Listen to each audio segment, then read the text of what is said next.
नमस्कार स्टूडेंट। आज हम बात करेंगे सी का प्रोग्राम के बारे में। चेक करना है कि दिया गया ईयर लीप है या नहीं, है ना। यानी program for check the year is leap year और नॉट। ठीक है, जो दे रखा है आपका, है ना। तो देखिए, लीप ईयर हिंदी में जिसे अपन बोलते हैं अधिवर्ष कहते हैं, या हम कह सकते हैं वृद्धि वर्ष, है ना। तो लीप ईयर में क्या होता है, जनरली ये देखा गया है कि जहाँ आपके साल के 365 दिन होते हैं, वहाँ पे 366 दिन अपन मानते हैं। ठीक है। और फरवरी जो होती है आपकी, यानी फेब जो महीना होता है ना, फरवरी जिसे आप कहते हैं, उसमें टोटल 29 डेज आपके होते हैं। ओके। और हर 4 साल में एक आपका लीप ईयर होता है। ये विशेष तौर पे आपको ध्यान रखें। तो अब आपको इसमें ये चेक कैसे करना है कि कौन सा लीप ईयर है, कौन सा नॉट लीप ईयर है। ठीक है। तो देखिए, बहुत सिंपल से हैं, कुछ आंकड़े मैं यहाँ पर बता रहा हूँ आपको। जैसे एक तो आपका 4 हो गया, एक 100 हो गया, और एक आपका 400 हो गया। ठीक है। ये कुछ वैल्यूज़ हम यहाँ पर लीप ईयर जब बनाते हैं तो उसमें हम यूज करेंगे। जैसे कोई भी ईयर दे रखा है आपका और वो 4 से डिविजिबल है, ठीक है, यानी 4 से डिविजिबल है, तो इसका मतलब वो लीप ईयर है।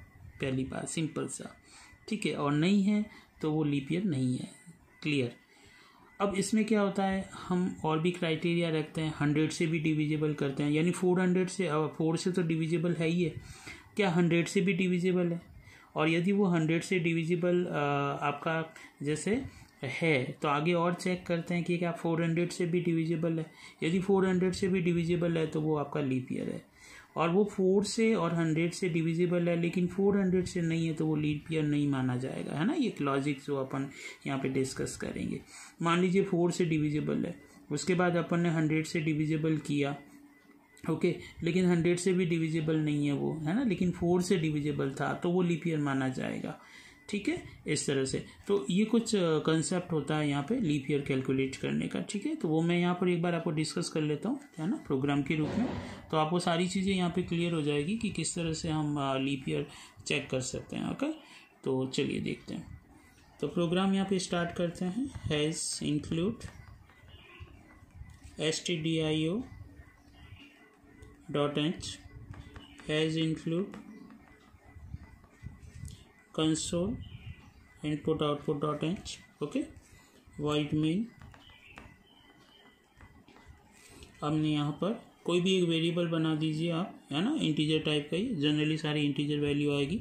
जैसे हमने वहाँ पे ईयर नाम से ले लिया, ठीक है, ईयर नाम से, या कोई भी नाम से आप ले सकते हैं, ईयर। क्लियर। इसके अंदर हम ईयर वहाँ पे इंसर्ट करेंगे। Okay, clear screen. अब देखिए, यूजर से मैसेज ले लीजिए, है ना, ईयर आप इंसर्ट कीजिए कि एंटर ईयर, है ना, केवल आपको ईयर देना है वहाँ पे, है ना। जैसे 1990, 1991, 2020 जो भी है आपको, तो वहाँ पे ये सारी इंटीजर वैल्यू होगी आपकी। Scanner %d address of year variable है, तो ईयर आपने यहाँ पे ले लिया। ठीक है, चलिए अब यहाँ देखिए कैसे।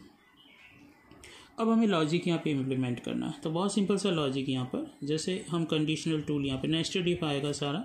तो इफ हमने यूज़ किया और वहाँ पर हमने यूज चेक किया कि ईयर रिमाइंडर ऑपरेटर यूज़ करना हमें, डिविजिबल है कि नहीं है। रिमाइंडर 0 आ रहा है मतलब डिविजिबल है, और नहीं आ रहा है इसका मतलब वो वहाँ पर उससे डिविजिबल नहीं है। ओके, तो ये ध्यान रखना है। तो ईयर रिमाइंडर 4, है ना, इक्वल कंपेरिजन किया, क्या वो 0 है क्या।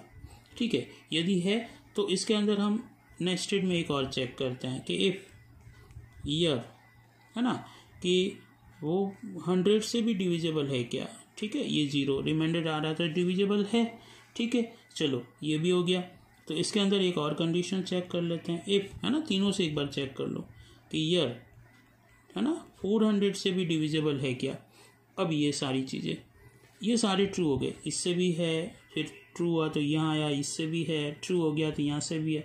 तो आप ये मैसेज दे दीजिए कि वो ईयर आपका लीप ईयर है। ठीक है, तो यहाँ पे सिंपल लिख दीजिए कि %d इज लीप ईयर।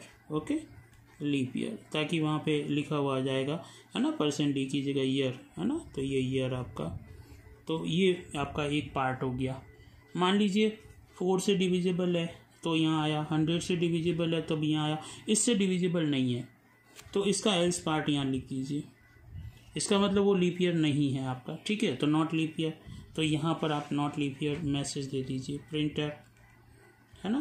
तो यहाँ पे %d is not leap year, ठीक है, वो लीप ईयर नहीं है। तो इस तरह से यहाँ पर आप ये नॉट लीप ईयर वाला पोर्शन हो गया। तो ये तो एक पोर्शन आपका कंप्लीट हो गया, ये वाला यहाँ तक, ठीक है, समझ में आ गई चीज़। तो यहाँ पर हमने इसका ये फॉल्स पार्ट यहाँ पे लिख दिया और इसका ये यहाँ पे कंप्लीट ट्रू पार्ट आ गया आपका, ठीक है ना। इस तरह से समझ में आ रही है चीज़ आपको। अब यहाँ देखिए, यदि ये कंडीशन फॉल्स हो जाती तो इसका एल्स पार्ट आता है यहाँ पर, ये एल्स पार्ट यहाँ पे है ना, इसका एल्स पार्ट यहाँ पे आता। अब यदि एल्स है, इसका मतलब ये हुआ कि 4 से तो डिविजिबल है वो, लेकिन 100 से डिविजिबल नहीं है, तो भी वो लीप ईयर ही माना जाएगा, क्योंकि 4 से तो डिविजिबल है। तो आप यहाँ पे सीधा मैसेज क्या दे देंगे, यहाँ पर प्रिंट एफ, है ना, सेम मैसेज देना जो अभी यहाँ पे दिया आपने कि %d is leap year, okay, कि वो लीप ईयर है। ओके, समझ में आ गई चीज़। ये यहाँ पे ईयर प्रिंट करा दीजिए, समझ क्लियर। चलिए, अब ये वाला पोर्शन भी कंप्लीट हो गया आपका, ठीक है ना, यहाँ तक ये कंप्लीट हो गया आपका। ओके, अब हमें करना क्या है कि मान लीजिए ये यदि फॉल्स हो जाता है ना, तो ये तो यहाँ पर कंप्लीट हो गया। ब्लॉक बराबर बनाइए, देखिए ये ब्लॉक यहाँ कंप्लीट हुआ, ये ब्लॉक यहाँ कंप्लीट हुआ।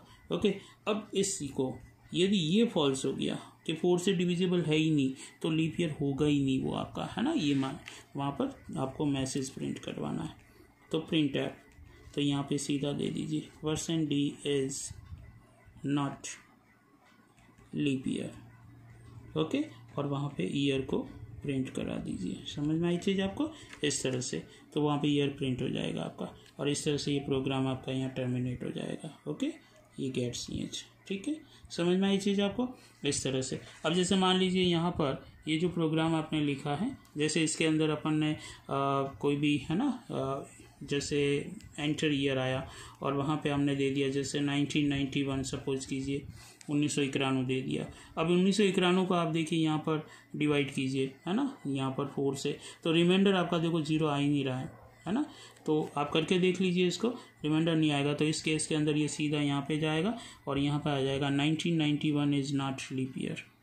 ओके, जैसे 2020 आप वहाँ पे इंसर्ट कर दीजिए, है ना, 2020, तो देखिए 2024 से डिविजिबल हो रहा है, डायरेक्ट हो रहा है ना, इस तरह से।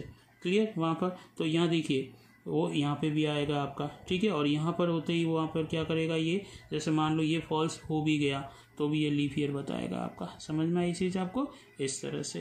तो ये आपको विशेष तौर पे चेक करना है, ठीक है ना। तो इस तरह से, तो ये जो आपका केस है यहाँ पर, ठीक है, कि यदि वो 4 से डिविजिबल है तो उसको वहाँ पे चेक करवाना आपको, और 4 से डिविजिबल नहीं है तो वो सीधा नॉट लीप ईयर आ जाएगा। 4 से डिविजिबल है तो वो 100 से भी चेक करेगा एक बार, क्या वो डिविजिबल है क्या। यदि नहीं है तो भी वो वहाँ पर सीधा लीप ईयर ही बताएगा, ठीक है, क्योंकि 4 से तो डिविजिबल है। और नेक्स्ट एक और अपन ने यहाँ पे दे रखा है कि इन दोनों से डिविजिबल है और 400 से भी डिविजिबल है, तो वो लीप ईयर हो गया आपका, यानी इन तीनों से डिविजिबल होना चाहिए। इन दोनों से डिविजिबल है लेकिन 400 से डिविजिबल नहीं है वो वहाँ पे, है ना। यदि इस तरह से वहाँ पर आ रहा है तो नॉट लीप ईयर आएगा। ओके, और यहाँ पर इससे डिविजिबल नहीं है, कोई प्रॉब्लम नहीं है, लेकिन 4 से तो डिविजिबल है तो वो सीधा लीप ईयर बताएगा आपका। तो इस तरह का ये जो एक यहाँ पर हमने लॉजिक बनाया है, इस लॉजिक को बहुत ही सरलता से समझना है। यानी सिंपल सा आपको एक चीज़ ध्यान रखनी है कि जिसमें 366 दिन अपन पूरे मानते हैं वो तो आपका लीप ईयर हो गया, यानी अधिवर्ष हो गया, और जिसमें 365 डेज होता है वो लीप ईयर नहीं होगा, है ना। तो ये आपको वहाँ पे ध्यान रखना, यानी फेब का जो महीना होता है वो लीप ईयर के अंदर 29 दिन का होता है। ओके, और ये जो डिफरेंस है वो हर 4 साल के अंदर होता है, यानी हर 4 साल के बाद एक लीप ईयर आपको मिलेगा वहाँ पे, ठीक है। तो ये आपको प्रोग्राम जो है इसको आप प्रैक्टिस कीजिए, बहुत ही सिंपल सा लॉजिक है। जनरली कई जने केवल 4 से ही डिविजिबल नॉट डिविजिबल कर लेते हैं वहाँ पे, है ना। तो वहाँ पे वो बता तो देगा, लेकिन कुछ ऐसे लॉजिक्स भी होंगे जिसमें वो इस तरह से वहाँ पे फिट नहीं बैठता। ये एक बहुत ही परिपक्व और पूर्ण लॉजिक है जिसके आधार पे आप अपने अधिवर्ष को, या जिसे वृद्धिवर्ष कहते हैं, ठीक है, वो आप निकाल सकते हैं, जिसको इंग्लिश के अंदर जनरली लीप ईयर नाम दे रखा है, ठीक है। तो बहुत ही अच्छी तरह से इस प्रोग्राम को आप प्रैक्टिस कीजिए, और प्रैक्टिस करने के साथ इसकी कोडिंग को इम्प्लीमेंट कीजिए। और ये जो कोडिंग आप इम्प्लीमेंट कर रहे हैं इस तरह से एक बार आप अच्छी तरह से देख लीजिए इसको, और ये इम्प्लीमेंटेशन आप कीजिए। इफ़ और नेस्टेड इफ जैसे यूज कर रहे हैं, कहाँ पे ब्लॉक आएगा, कहाँ पे ब्लॉक नहीं होगा, ये विशेष तौर पे ध्यान रखें। Thank you.